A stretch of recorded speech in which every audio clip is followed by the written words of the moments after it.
నమస్తే, నేను మీ doctor Somasekhar Reddy, CEO suit skin network. So ఈరోజు అఫోర్డబుల్ హెల్త్ కేర్ అనే దాన్ని మనం డిస్కస్ చేసుకుందాం. బేసికలీ ఇది చాలా ఇంపార్టెంట్. అఫోర్డబుల్ హెల్త్ కేర్ ఎంత ఇంపార్టెంట్, ఎస్పెషల్లీ ఇండియాలో అంటే middle class, middle aged population ఎక్కువ ఉన్న దేశం కాబట్టి అఫోర్డబుల్ హెల్త్ కేర్ కూడా చాలా ఇంపార్టెంట్ ఈ దేశంలో. అబ్దుల్ కలాం గారు ఆయన ఉన్నప్పుడు ఆయన అఫోర్డబుల్ హెల్త్ కేర్ ఎంత ఇంపార్టెంట్ అనేది ఎక్స్ప్లెయిన్ చేసి 2030 లోపు మనం అఫోర్డబుల్ హెల్త్ కేర్ని ఖచ్చితంగా తీసుకురావాలి, otherwise middle class and below middle class will fall in to poverty అనేది క్లియర్గా మెన్షన్ చేసి సస్టైనబుల్ డెవలప్మెంట్ గోల్స్ అనే కొన్నిటిని ఇంప్లిమెంట్ చేయడానికి ట్రై చేశారు. బట్ ఆ తర్వాత దాన్ని సీరియస్గా ఎవరూ తీసుకొని ముందుకు వెళ్ళలేదు. ఇది చాలా కష్టమైన విషయం కూడా, ఎందుకంటే గవర్నమెంట్స్ అఫోర్డబుల్ హెల్త్ కేర్ని ఎలా ఇవ్వగలుగుతాయి? Government medical colleges and government hospitals ద్వారా PHCs, primary health care centres and urban health care centres, అట్లా ఒక యాక్సెసిబిలిటీ క్రియేట్ చేసి ఒక ఇన్ఫ్రాస్ట్రక్చర్ని క్రియేట్ చేసింది గవర్నమెంట్. కానీ గవర్నమెంట్ ఆ అఫోర్డబుల్ హెల్త్ కేర్లో ఎంతవరకు క్వాలిటీ ఇవ్వగలుగుతుంది అనేది అది ఎప్పటికీ క్వశ్చనబుల్గానే ఉంటుంది, because of lack of proper budget and resources to the particular hospital in that particular community. అయితే అఫోర్డబుల్ హెల్త్ కేర్ని మనం ఎందుకు తీసుకురావాలి అంటే ఇది అందరికీ ఇంపార్టెంట్. ఇది నాట్ ఓన్లీ పేషెంట్స్, హాస్పిటల్స్ కూడా చాలా ఇంపార్టెంట్. అందుబాటులోకి వైద్యం ఎందుకు రావట్లేదు అని ఫస్ట్ మనల్ని మనం క్వశ్చన్ చేసుకుంటే డాక్టర్స్ని పేషెంట్స్ అంటే పబ్లిక్ వాళ్ళని వాళ్ళు క్వశ్చన్ చేసుకుంటే కానీ ఆన్సర్లు రావు. ఇది ఎవరి కోసమో ఎవరో ఎడ్యుకేట్ చేస్తే ఈ మార్పు రాదు. అఫోర్డబుల్ హెల్త్ కేర్, అందుబాటులోకి వైద్యం చాలా చాలా ఇంపార్టెంట్. ఓకే, ఇప్పుడు అందుబాటులోకి వైద్యం అంటే ఏంటి అంటే నార్మల్గా ఒక క్వాలిటీ ఆఫ్ లైఫ్ని ఎలా డిఫైన్ చేస్తాము? సరైన education to the people or వాళ్ళ పిల్లలకి, సరైన ఇల్లు, సరైన బట్టలు, సరైన చదువులు, దాంతోపాటు సరైన ఆరోగ్యం. సరైన ఆరోగ్యం అంటే ఏంటి? ఎల్లకాలం ఎప్పుడు అందరూ ఆరోగ్యంగా ఉండడానికి మనం దేవుళ్ళం కాదు, ఆర్ మనకి డైరెక్ట్గా ఏమంటాము, మనకు అలా రాసి పెట్టలేదు ఈ ఇతనికి ఒక జ్వరం రాదు, లేదా ఒక జబ్బు రాదు, లేదా హార్ట్ అటాక్ రాదు అని ఎక్కడ ఎవరికి రాసి పెట్టి ఉండదు. సో ఎప్పుడైనా ఎవరికైనా ఒక జబ్బు వచ్చినప్పుడు, ఒక హెల్త్ డిసీజ్ వచ్చినప్పుడు దానికి మన క్వాలిటీ ఆఫ్ లైఫ్ అంటే అప్పటిదాకా మనం ఎలా ఉంటున్నామో ఆ జీవన శైలిలో మార్పులు అంటే అంతకన్నా దిగజారకూడదు. ఎప్పుడైనా ఒక జబ్బు వచ్చినప్పుడు దానికి ఇచ్చిన ట్రీట్మెంట్ వల్ల, దాని కాస్ట్ వల్ల, ఆ వచ్చిన జబ్బు వల్ల అవుట్కమ్ వల్ల, అంటే ఆ జబ్బు పోయేటప్పుడు ఇంకా పర్మనెంట్గా కిడ్నీ డిసీజ్ ఇచ్చేసుకోవడము, పర్మనెంట్గా హార్ట్ ఫెయిల్యూర్ ఇచ్చేసుకోవడము, ఒక కాలు తీసేసుకోవడము, అట్లాంటిది కాకుండా జబ్బుకి సరైన ట్రీట్మెంట్ తీసుకోగలగాలి. ఆ సరైన ట్రీట్మెంట్ తీసుకున్నప్పుడు వచ్చే ఖర్చు వల్ల అప్పటిదాకా మనం ఉన్న జీవన శైలిలో మార్పులు రాకూడదు, అంటే ఇంకా కిందకి దిగజారకూడదు. అది నిజమైన అఫోర్డబుల్ హెల్త్ కేర్. ఆ అఫోర్డబుల్ హెల్త్ కేర్కి చాలా బ్లాకర్స్ ఉన్నాయి. మనం ఎక్స్ప్లెయిన్ చేస్తే చాలా చాలా బ్లాకర్స్ ఉన్నాయి. ఆ బ్లాకర్స్ని ఈరోజు డిస్కస్ చేసుకుందాం. Okay, so first blocker affordable health కేర్లో, ఇండియాలో ఒక హాస్పిటల్ పెట్టాలంటే ఎక్కడైనా కాస్ట్లీయే, ఇండియాలో కూడా హాస్పిటల్ పెట్టాలంటే ఫస్ట్ కాస్ట్లీ ఎఫైర్. అన్ని బిజినెస్లాగా హాస్పిటల్ అంత తక్కువ ఖర్చుతో పెట్టలేము. ఇది ప్రజలు చాలా అర్థం చేసుకోవాలి. ఎందుకు అంటే చాలామంది హాస్పిటల్ బిల్లు వాయించేస్తున్నారు. ఒక రూమ్లో 4,000, ఒక రోజుకి 4,000, ఏముంటుంది 4,000 అని ఆలోచించుకుంటారు. అలా కాదు, హాస్పిటల్ పెట్టే ఖర్చు చాలా ఎక్కువ. హాస్పిటల్లో మనం వాడే రిసోర్సెస్, ఎక్విప్మెంట్ కాస్ట్ చాలా ఎక్కువ. సో హాస్పిటల్ పెట్టడమే, దట్టు మల్టీ స్పెషాలిటీ హాస్పిటల్ పెట్టి ఒక పేషెంట్కి అన్ని సదుపాయాలు, అన్ని జబ్బులకి సంబంధించిన ట్రీట్మెంట్ ఇక్కడి నుంచి ఇవ్వాలి అంటే ఖచ్చితంగా హాస్పిటల్ మల్టీ స్పెషాలిటీ హాస్పిటల్ అయి ఉండాలి. దానికి వచ్చే ఖర్చు కూడా ఎక్కువ ఉంటుంది, ఒకటి. 2, ఆపరేషనల్ కాస్ట్ చాలా ఎక్కువ. హాస్పిటల్ నడపడం అంటే బయట సేఫ్టీ అండ్ సెక్యూరిటీ చూసుకోవడం, సెక్యూరిటీ దగ్గర నుంచి, ఆయమ్మలు, వార్డ్ బాయ్ దగ్గర నుంచి, రిసెప్షన్ స్టాఫ్ దగ్గర నుంచి, నర్సులు, క్యాజువాలిటీ నర్సుల గురించి, ఐసీయూ నర్సులు, వార్డు నర్సులు, ఆ నర్సులకి హెల్పర్లు, ప్రతి ఫ్లోర్ మేనేజర్లు, ఆపరేషన్స్ మేనేజర్లు, patient care services, patient educating financial counselling team, insurance team, Arogyasri or EHS or Ayushman Bharat ఏదైనా గవర్నమెంట్కి సంబంధించిన team, finance team, accounting, billing వాళ్ళు, quality, infection control team, quality team, then doctors, డాక్టర్స్ని కోఆర్డినేట్ చేయడానికి, డాక్టర్కి మధ్యలో కమ్యూనికేషన్ చేసుకోవడానికి ఒక మేనేజింగ్ డైరెక్టర్ కావచ్చు, ఒక మెడికల్ డైరెక్టర్ కావచ్చు, వీళ్ళు lab team, x-rays and CT scan చెప్పే వాళ్ళు, x-ray technicians, radiology technician, operation theatre team. Operation theatre అంటే అదొక ప్రపంచం. సో వీళ్ళందరూ దేని మీద ఉన్న డాక్టర్లు. ఇంత operational cost just human resources. So AC ఒక పేషెంట్ ఉన్న ఐసీయూకి రన్ అవ్వాల్సిందే, ఒక కేసు తిరుగుతున్న టోటల్ ఆపరేషన్ థియేటర్లో ఏసీ రన్ అవ్వాల్సిందే. డాక్టర్లు సమ్టైమ్స్ ఉన్నా లేకపోయినా వాళ్ళ ఓపీలో ఏసీలు రన్ అవుతూనే ఉంటాయి, క్యాజువాలిటీలో పేషెంట్స్ ఉన్నా లేకపోయినా ఏసీలు రన్ అవుతూనే ఉంటాయి, సిటీ స్కాన్లో పేషెంట్ ఉన్నా లేకపోయినా సిటీ స్కాన్లో ఏసీ రన్ చేయకపోతే సిటీ స్కాన్ ఆగిపోతుంది, పాడైపోతుంది. ల్యాబ్లో పేషెంట్స్ వర్క్ జరుగుతున్నా లేకపోయినా ల్యాబ్లో ఏసీ రన్ అవుతూనే ఉండాలి, అది ల్యాబ్ మిషన్స్ అయిపోతాయి. ఇవన్నీ కలిసి ఒక ఆపరేషనల్ కాస్ట్ అనేది చాలా ఎక్కువ వస్తుంది.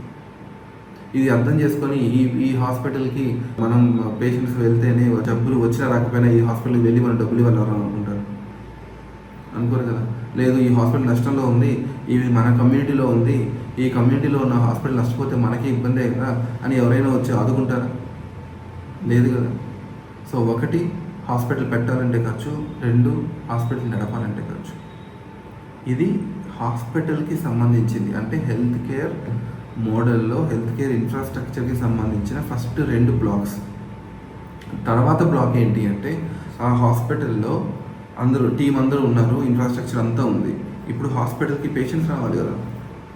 హాస్పిటల్కి పేషెంట్స్ వస్తేనే బిల్లింగ్ జనరేట్ చేయగలం. అది గవర్నమెంట్ తరపు నుంచి వచ్చే పేషెంట్ కావచ్చు, క్యాష్ పేషెంట్ కావచ్చు, ఇన్సూరెన్స్ పేషెంట్ కావచ్చు, ఎవరైనా సరే ఆ పేషెంట్స్ వస్తేనే కదా మనం సర్వీస్ ఇవ్వగలిగింది. సో ఇప్పుడు పేషెంట్ వచ్చే దాని రిలేటెడ్ బ్లాకర్స్ చెప్తాను.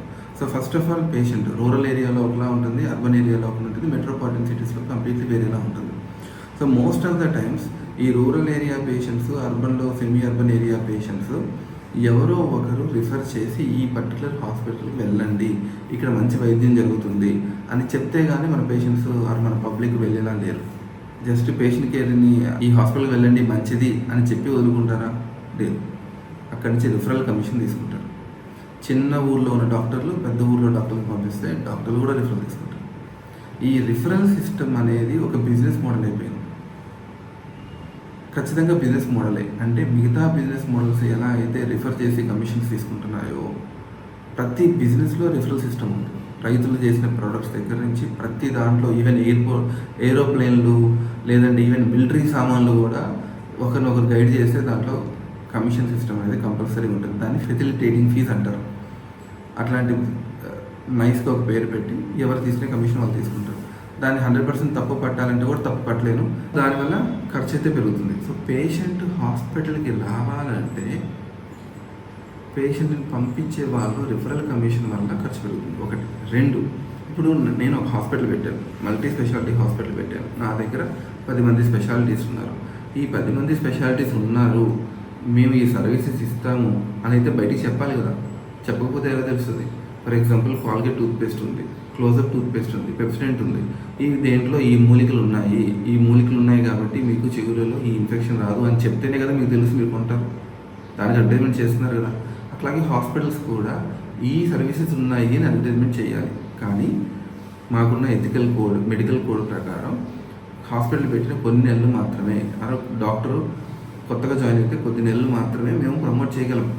అఫ్కోర్స్ ఇది ఎవరు ఫాలో అవ్వట్లా, ఎందుకంటే ఇది ఫాలో అయితే పేషెంట్స్కి తెలియదు, హాస్పిటల్ ఉందని కూడా మర్చిపోతారు. కాబట్టి ఈవెన్ ఎన్ఎంసీ కావచ్చు, అథారిటీస్ కూడా చూసి చూడనట్టుగా వెళ్తుంటాయి. ఎందుకంటే వాళ్ళకి తెలుసు కదా, వాళ్ళు డాక్టర్లు, వాళ్ళకి తెలుసు కదా హాస్పిటల్లో ఈ డాక్టర్ ఉన్నారని తెలియకపోతే ఈ హాస్పిటల్కి పేషెంట్ ఎంత వస్తారు.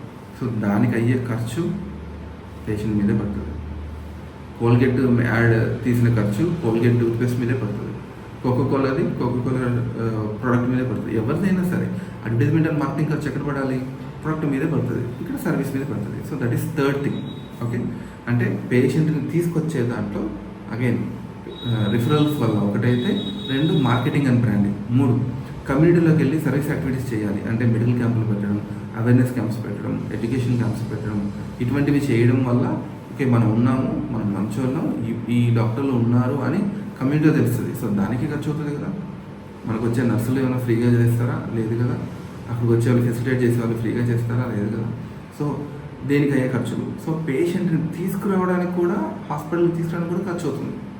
ఇది సిగ్నిఫికెంట్ పోర్షన్. ఎంత ఖర్చు అవుతుంది అనే క్వశ్చన్ రావాలి. ఎంత ఖర్చు అవుతుంది?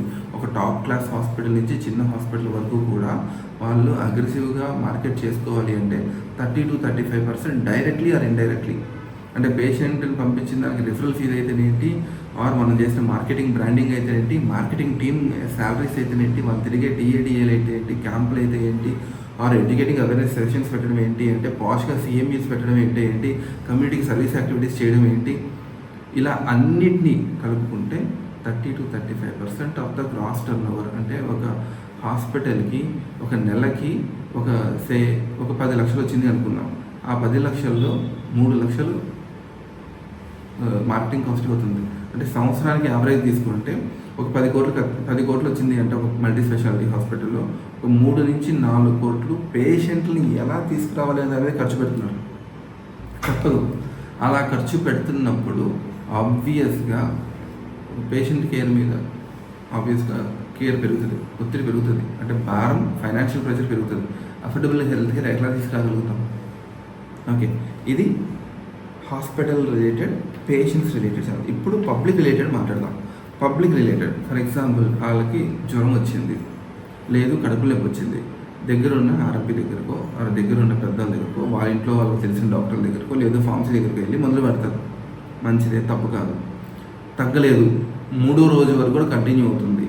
అప్పుడు ప్రాపర్ డాక్టర్ దగ్గరికి వచ్చి ప్రాపర్ సలహా తీసుకుంటే 3వ రోజు నుంచి ట్రీట్మెంట్స్ మొదలు పెడితే త్వరగానే మోస్ట్లీ ట్యాబ్లెట్లు అంతా తగ్గిపోతుంది. కానీ జనాల దగ్గర, అంటే ప్రజల దగ్గర డబ్బు లేదు అని కారణం కావచ్చు, జెన్యూన్ కారణమే కాదని చెప్పను. నేను చెప్పేవి జెన్యూన్ కారణాలే, అవి తప్పు పట్టట్లా, కానీ కారణాలు ఇవి అని చెప్తున్నాం.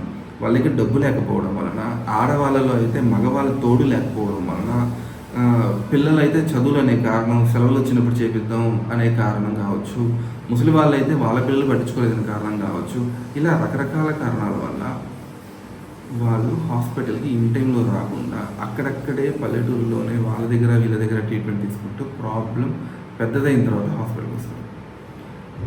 అదే 3వ రోజు కంటే ముందే వస్తే జరిగే ట్రీట్మెంట్ కాస్ట్ వేరేలా ఉంటుంది. ప్రాబ్లం పెద్దదైన తర్వాత వచ్చే ట్రీట్మెంట్ కాస్ట్ కూడా వేరేలా ఉంటుంది. డెఫినెట్లీ ఎక్కువ ఉంటుంది. ఒకవేళ ఎక్కువ డబ్బులు పెట్టి ట్రీట్మెంట్ తీసుకున్నా కూడా అవుట్కమ్ బాగుంటుందా అంటే, పేషెంట్ తిరిగి నార్మల్ అవుతాడా అంటే చెప్పలేం మనం.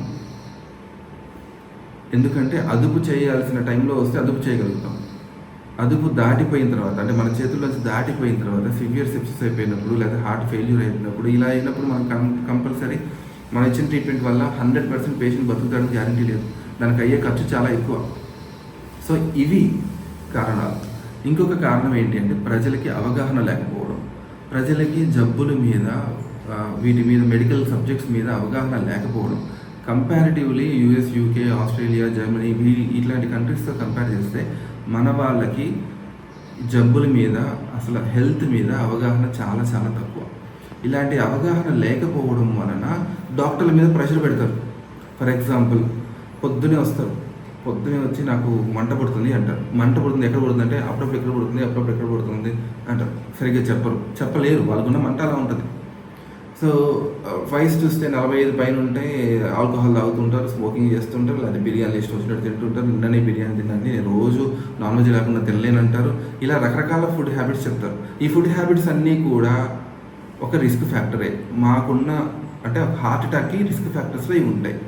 Okay, and at the same time మీ నాన్నగారికి, అమ్మగారికి ఏమైనా హెల్త్ ప్రాబ్లమ్స్ ఉన్నాయండి, షుగర్ ఉంది, బీపీ ఉంది, హార్ట్ ప్రాబ్లమ్స్ ఉంది, చిన్న స్ట్రోక్ వచ్చింది, తగ్గిపోయింది, లేదా పెద్ద స్ట్రోక్ వచ్చింది, ఆయన కూడా 50 సంవత్సరాలు అప్పుడే చచ్చిపోయాడు సార్, ఇలా చెప్తారు. ఇవన్నీ ఏంటంటే రిస్క్ ఫ్యాక్టర్స్.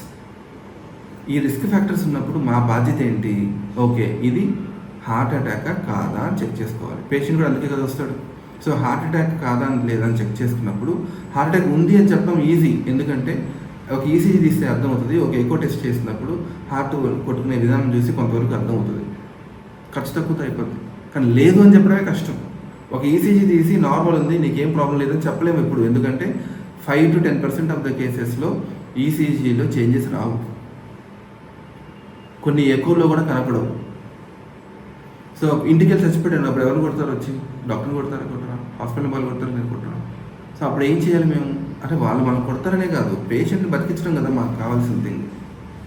సో అప్పుడు ఏం చేయాలంటే, as per the norms every 1/2 hour to 1 hour continuous ECG తీయాలి. ఈసీజీలో మొదటన ఈసీజీకి తర్వాత ఈసీజీకి చేంజెస్ ఏమైనా వస్తున్నాయంటే అది హార్ట్ అటాక్. అట్లాగే బ్లడ్ టెస్ట్ చేయాలి, ట్రోపోనిన్ ఐఎన్ టెస్ట్ ఉంటుంది. ఆ ట్రోపోనిన్ ఐ టెస్ట్ పాజిటివ్ వచ్చిందా మళ్ళీ రిపీట్ చేసుకోవాలి. ఎవ్రీ 1 అవర్కో 2 అవర్స్కో లేదా 4 అవర్స్కో రిపీట్ చేయాలి. అండ్ కార్డియాలజిస్ట్ని పిలిపించి ఒకసారి క్లియరెన్స్ తీసుకోవాలి. కార్డియాలజిస్ట్ మళ్ళీ డౌట్ ఉంది అనుకుంటే యాంజియోగ్రామ్ తీసి ఉందో లేదో అని చెప్పుకోవాలి. సో హార్ట్ అటాక్ కాదు అని చెప్పడానికి ఖర్చు ఎక్కువ అవుతుంది, హార్ట్ అటాక్ ఉంది అని చెప్పడానికి కాదు. సో ఇది జనాలకు అవగాహన లేకపోవడం వలన వాళ్ళు డాక్టర్ని ఏమంటారు, డాక్టర్ గారు మీరు చెప్పింది కరెక్టేగా, నాకేం ప్రాబ్లం లేదుగా, 100% షూరే కదా, ఇలా ప్రెషర్ పెట్టడం వల్ల కావచ్చు. లేకపోతే మీరు అన్ని అబద్ధాలు చెప్తారండి, ఊరికే నన్ను కూర్చోబెట్టి ఇవన్నీ టెస్ట్ చేస్తారండి అని చెప్పడం వల్ల కావచ్చు. మేమేం చేస్తున్నాము అంటే డిఫెన్సివ్ ప్రాక్టీస్ చేస్తాం. సో డిఫెన్సివ్ ప్రాక్టీస్ చేసేటప్పుడు ఇంకా టెస్టులు పెరుగుతాయి లేదు అని చెప్పడానికి.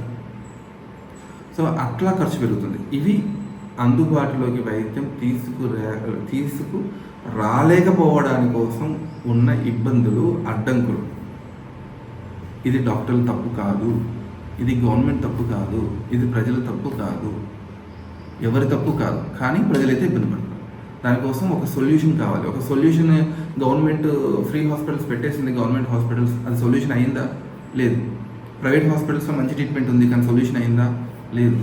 ఇందుకోసమే అందుబాటులోకి వైద్యం రావాలి అంటే ఒక ఎకో సిస్టమ్ తయారు చేయాలి. ఓకే, అది గవర్నమెంట్ చేతుల్లోనూ, ఓన్లీ ప్రైవేట్ హాస్పిటల్స్ చేతుల్లోనూ, ఓన్లీ ప్రజల చేతుల్లో లేదు.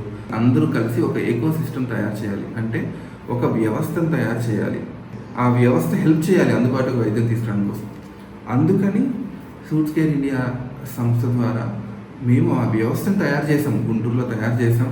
గుంటూరులో తులసి మల్టీ స్పెషాలిటీ హాస్పిటల్ని సెంట్రిక్గా చాలా పైలట్స్ చేసి అందుబాటులోకి వైద్యం తీసుకురాగలిగాం.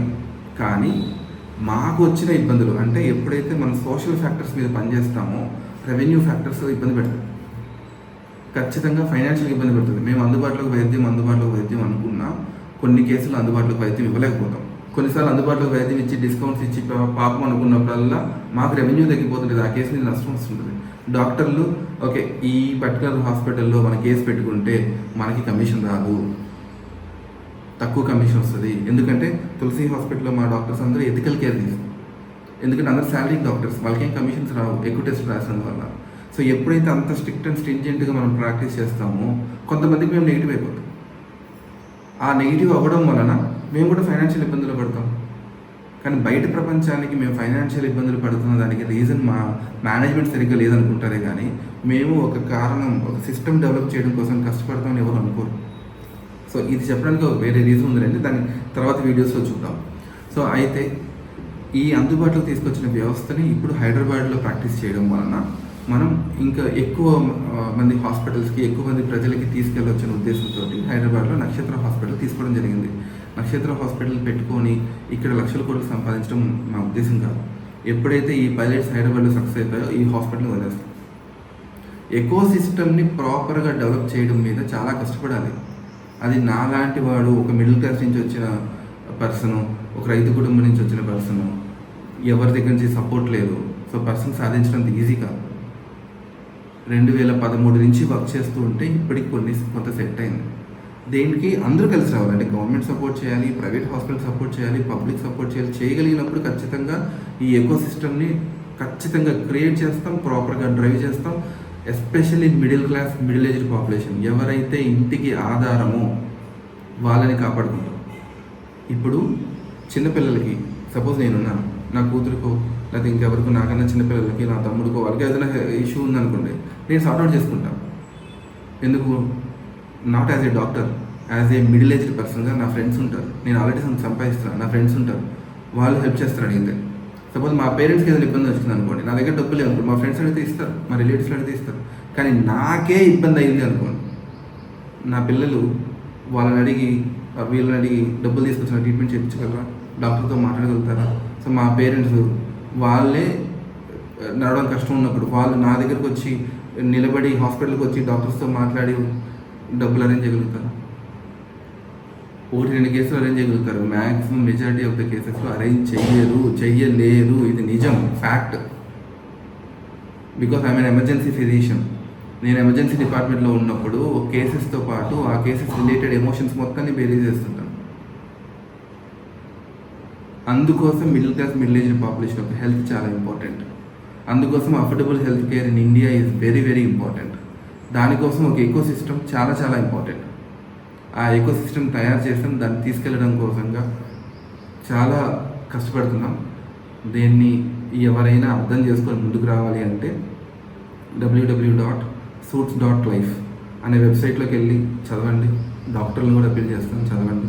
ఎంత ఇంపార్టెంట్, ఎందుకు ఇంపార్టెంట్. డాక్టర్లు ప్రశాంతంగా ప్రాక్టీస్ చేసుకోవాలన్నా కూడా అఫోర్డబుల్ హెల్త్ కేర్ సాధించాలి. ప్రజల కోసం మాత్రమే కాదు, డాక్టర్ల కోసం కూడా. సో డాక్టర్లు కూడా కష్టపడాలి. మనం పొద్దున్నుంచి సాయంత్రం వరకు కేసులు చూసుకున్నామా, దానికి నాకు కరెక్ట్గా టైంకి శాలరీ ఇచ్చారా, నేను పెట్టిన కేసులకి కమిషన్ ఇచ్చారా, నేను నా దగ్గర నుంచి వచ్చిన పేషెంట్కి నాకు కరెక్ట్గా కట్టిస్తున్నారా అని ఆలోచించుకుంటూ కూర్చుంటే ఏదో ఒక రోజు ఇబ్బంది పడుతూనే ఉంటారు. This might be very harsh, but this is true. మన డిగ్నిటీ పోతుంది. ఆ డిగ్నిటీని కాపాడుకోవాలంటే ఈ అఫోర్డబుల్ ఎకో సిస్టమ్ తయారు చేసుకోవాలి. దీన్ని నేను పాజిటివ్ వేలో పాజిటివ్ ఫ్యూచర్ కోసం మాట్లాడాను. దేంట్లో ఎవరికైనా ఇబ్బంది జరిగితే, ఎవరినైనా ఇబ్బంది పెడితే నా మాటలు దయచేసి ఏమనుకోవద్దు.